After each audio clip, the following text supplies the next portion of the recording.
Vós sois meu pastor, ó Senhor, nada me faltará se me conduzis. Em verdes pastagens feliz eu descansei, em vossas águas puras. Pelo sinal da Santa Cruz, livre-nos Deus, nosso Senhor, dos nossos inimigos. Em nome do Pai, do Filho e do Espírito Santo. Amém. Que a graça de nosso Senhor Jesus Cristo, o amor do Pai e a comunhão do Espírito Santo esteja com você, meu irmão, com você, minha irmã. Porque bendito é o Deus que nos reúne e reúne sempre no seu Filho, nosso Senhor Jesus Cristo. Te saúdo nesta sexta-feira da paixão de nosso Senhor Jesus Cristo, desejando a você que possa receber na sua vida, na sua alma, os frutos da paixão de nosso Senhor, que possa viver este dia com bastante piedade na presença de Deus. Para rezarmos melhor, ouvindo a palavra de Deus e o ensinamento da Igreja, clamemos a ação e a unção do Espírito Santo. Vinde, Espírito Santo, enchei os corações dos vossos fiéis e acendei neles o fogo do vosso amor. Enviai o vosso Espírito e tudo será criado e renovareis a face da terra. Oremos. Ó Deus, que instruístes os corações dos vossos fiéis com a luz do Espírito Santo, fazei que apreciemos retamente todas as coisas, segundo o mesmo Espírito, e gozemos sempre da sua consolação. Por Cristo Senhor nosso. Amém. E nesta sexta-feira da paixão do Senhor, meu irmão, minha irmã, a Igreja nos traz na sua liturgia a palavra de Deus. O texto do Evangelho que nos é dado no dia de hoje é a narrativa da paixão do Senhor. Está em João, no capítulo 18, versículo 1, ao capítulo 19, versículo 42. Ouçamos então atentamente esta palavra de Deus, que é fortaleza e alimento para a nossa alma. Paixão de nosso Senhor Jesus Cristo, segundo João. Glória a vós, Senhor. Naquele tempo, Jesus saiu com os discípulos para o outro lado da corrente do Cedron. Havia aí um jardim, onde ele entrou com os discípulos. Também Judas, o traidor, conhecia o lugar, porque Jesus costumava reunir-se aí com seus discípulos. Judas levou consigo um destacamento de soldados e alguns guardas dos sumos sacerdotes e fariseus, e chegou ali com lanternas, tochas e armas. Então Jesus, consciente de tudo o que ia acontecer, saiu ao encontro deles e disse: A quem procurais? Responderam: A Jesus, o Nazareno. Ele disse: Sou eu. Judas, o traidor, estava com eles. Quando Jesus disse: Sou eu, eles recuaram e caíram por terra. De novo lhes perguntou: A quem procurais? Eles responderam: A Jesus, o Nazareno. Jesus respondeu: Já vos disse que sou eu. Se é a mim que procurais, então deixai que estes se retirem. Assim se realizava a palavra que Jesus tinha dito: Não perdi nenhum daqueles que me confiaste. Simão Pedro, que trazia uma espada consigo, puxou dela e feriu o servo do sumo sacerdote, cortando-lhe a orelha direita. O nome do servo era Malco. Então Jesus disse a Pedro: guarda a tua espada na bainha. Não vou beber o cálice que o Pai me deu? Então os soldados, o comandante e os guardas dos judeus prenderam Jesus e o amarraram. Conduziram-no primeiro a Anás, que era sogro de Caifás, o sumo sacerdote naquele ano.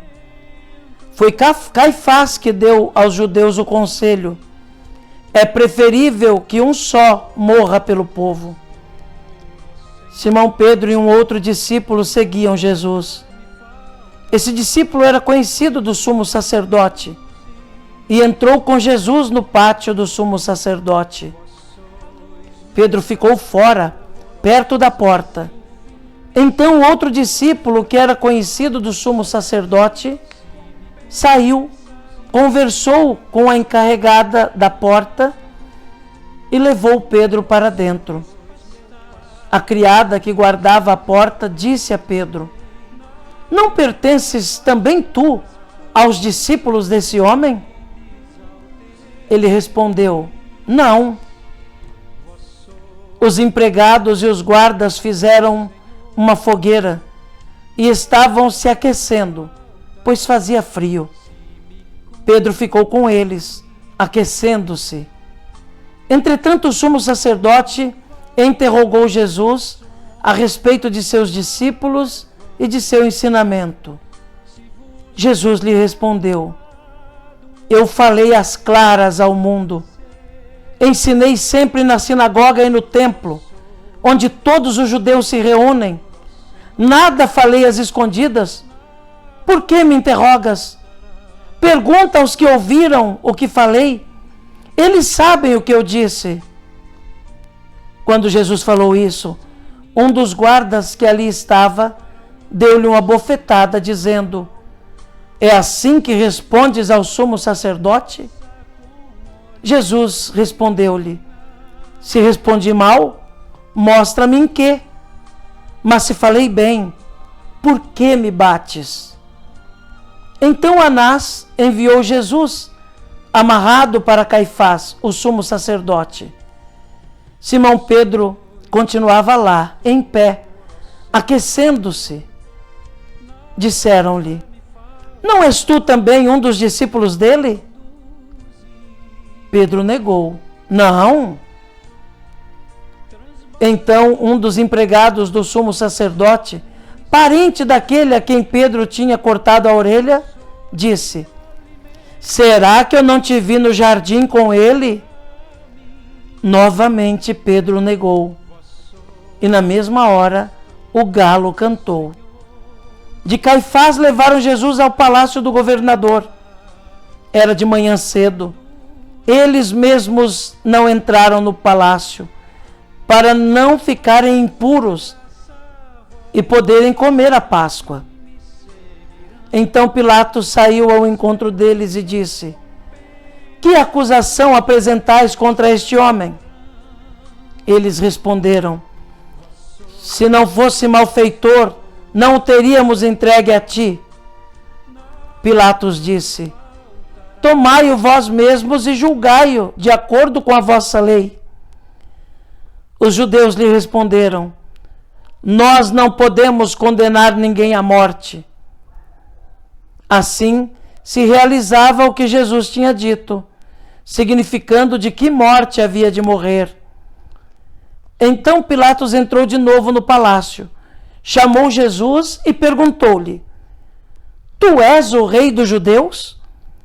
Jesus respondeu: estás dizendo isto por ti mesmo, ou outros te disseram isso de mim? Pilatos falou: por acaso eu sou judeu? O teu povo e os sumos sacerdotes te entregaram a mim. Que fizeste? Jesus respondeu: o meu reino não é deste mundo. Se o meu reino fosse deste mundo, os meus guardas teriam lutado para que eu não fosse entregue aos judeus. Mas o meu reino não é daqui.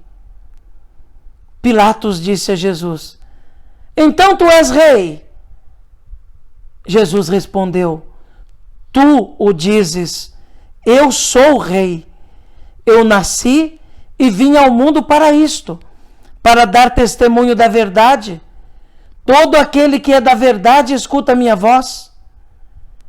Pilatos disse a Jesus: o que é a verdade?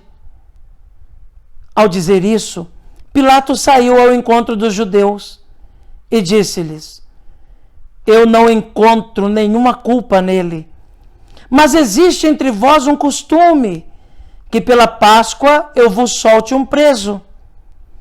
Quereis que vos solte o rei dos judeus? Então começaram a gritar de novo: este não, mas Barrabás. Barrabás era um bandido. Então Pilatos mandou flagelar Jesus. Os soldados teceram uma coroa de espinhos e colocaram-na na cabeça de Jesus. Vestiram-no com um manto vermelho, aproximavam-se dele e diziam: viva o rei dos judeus! E davam-lhe bofetadas. Pilatos saiu de novo e disse aos judeus: olhai, eu trago aqui fora diante de vós, para que saibais que não encontro nele crime nenhum. Então Jesus veio para fora, trazendo a coroa de espinhos e o manto vermelho. Pilatos disse-lhes: eis o homem. Quando viram Jesus, os sumos sacerdotes e os guardas começaram a gritar: crucifica-o! Crucifica-o! Pilatos respondeu: levai-o vós mesmos para o crucificar, pois eu não encontro nele crime algum. Os judeus responderam: nós temos uma lei, e segundo esta lei ele deve morrer, porque se fez filho de Deus. Ao ouvir estas palavras, Pilatos ficou com mais medo ainda. Entrou outra vez no palácio e perguntou a Jesus: de onde és tu? Jesus ficou calado. Então Pilatos disse: não me respondes? Não sabes que tenho autoridade para te soltar e autoridade para te crucificar? Jesus respondeu: tu não terias autoridade alguma sobre mim, se ela não te fosse dada do alto. Quem me entregou a ti, portanto, tem culpa maior. Por causa disso, Pilatos procurava soltar Jesus. Mas os judeus gritavam: se soltas este homem, não és amigo de César. Todo aquele que se faz rei declara-se contra César. Ouvindo essas palavras, Pilatos levou Jesus para fora e sentou-se no tribunal, no lugar chamado Pavimento, em hebraico Gábata. Era o dia da preparação da Páscoa, por volta do meio-dia. Pilatos disse aos judeus: eis o vosso rei. Eles, porém, gritavam: fora, fora, crucifica-o. Pilatos disse: hei de crucificar o vosso rei? Os sumos sacerdotes responderam: não temos outro rei senão César. Então Pilatos entregou Jesus para ser crucificado e eles o levaram. Jesus tomou a cruz sobre si e saiu para o lugar chamado Calvário, em hebraico Gólgota. Ali o crucificaram com outros dois, um de cada lado, e Jesus no meio. Pilatos mandou ainda escrever um letreiro e colocá-lo na cruz. Nele estava escrito: Jesus Nazareno, o Rei dos Judeus. Muitos dos judeus puderam ver o letreiro, porque o lugar em que Jesus foi crucificado ficava perto da cidade. O letreiro estava escrito em hebraico, latim e grego.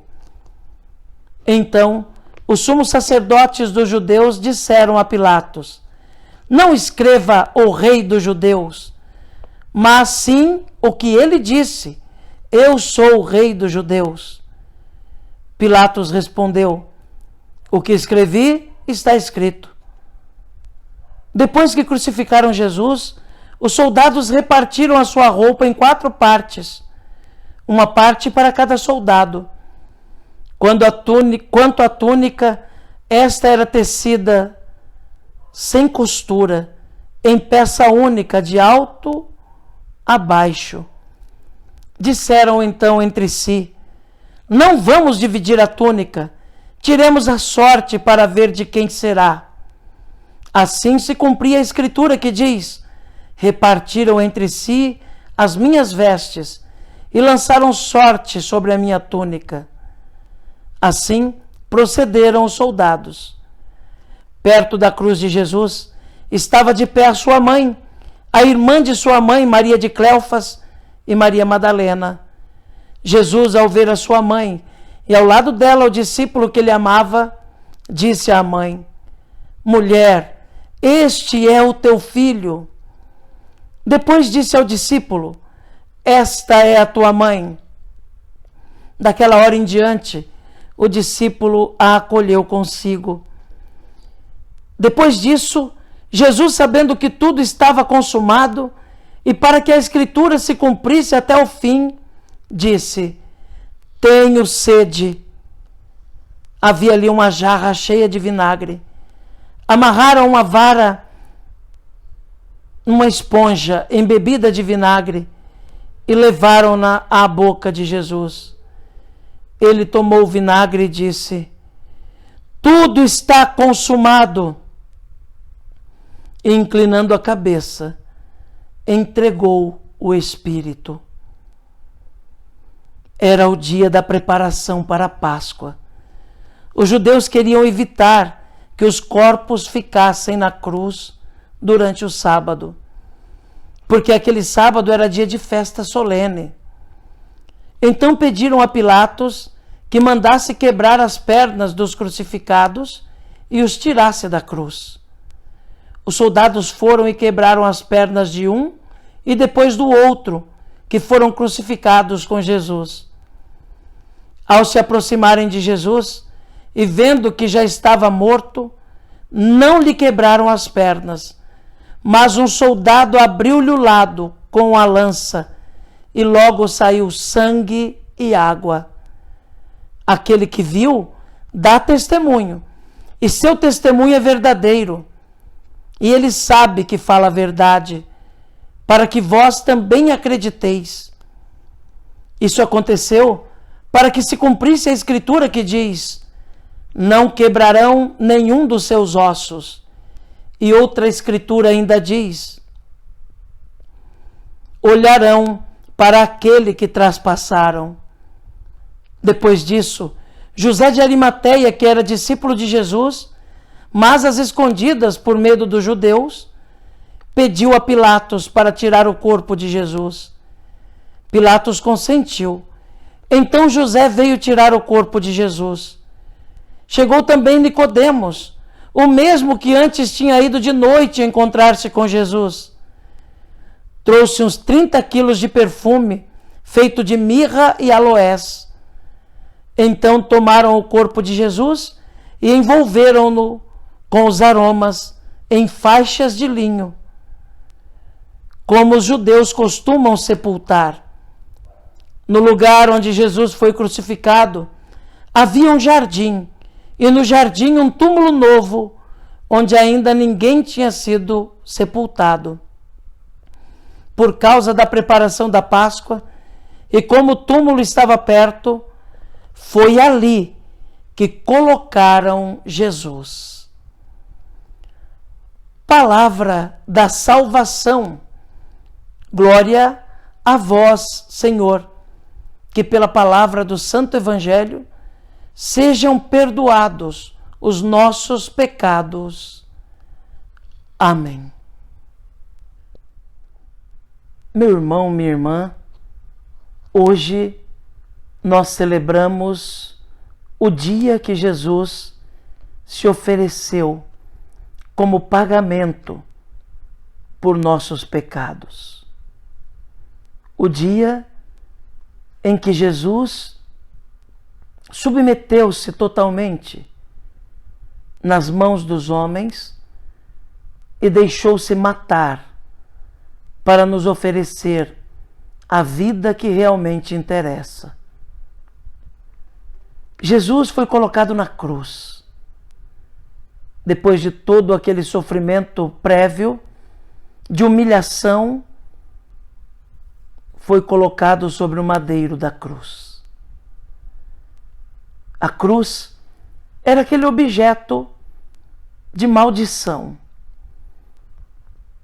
A cruz, para os contemporâneos de Jesus, era um objeto que trazia uma lembrança áspera, dura, de um sofrimento injusto, de uma submissão extrema, submissão diante de torturadores estrangeiros que faziam sofrer o povo. A cruz era o objeto onde os malfeitores, os fora da lei, eram colocados. Por isso os judeus imaginavam imediatamente: se está na cruz, é um maldito, é alguém para quem Deus virou as costas, porque a cruz é um objeto de maldição. No entanto, Jesus se submete, sendo ele todo perfeito e santo, a ser sacrificado na cruz. O seu sangue foi derramado naquela cruz e escorreu por toda ela, lavando-a do seu antigo significado. Jesus redimiu a própria cruz em que fora colocado. Uma vez que Jesus foi dependurado naquele lenho, a cruz passa a ter um novo sentido. Aquele que era um objeto de maldição se torna agora sinal de salvação, porque o próprio Salvador foi colocado sobre ele para redimi-lo. Por isso São Paulo nos exorta também, lembrando que nós não podemos nos envergonhar da cruz de Cristo. Ela pode ser sinal de perda, sinal de derrota para os pagãos, mas para nós é força de Deus, porque o próprio Jesus derramou seu sangue por nós. Ouvimos toda esta narrativa da paixão, que vai culminar com a entrega absoluta de si mesmo, do Cristo, por amor de nós. Hoje, então, meu irmão, minha irmã, é um dia de silêncio. É um dia de fixarmos o nosso olhar na cruz de Cristo. Olharmos para o crucificado e percebermos o tamanho do amor que levou o Filho de Deus a entregar-se por nós. Fixemos então o nosso olhar no crucificado. E que Jesus, aquele que morreu na cruz, mas sabemos que está vivo, que Ele nos abençoe e nos ajude a compreender o mistério da sua paixão. E que Nossa Senhora, a Mãe das Dores, reze sempre por nós. Amém.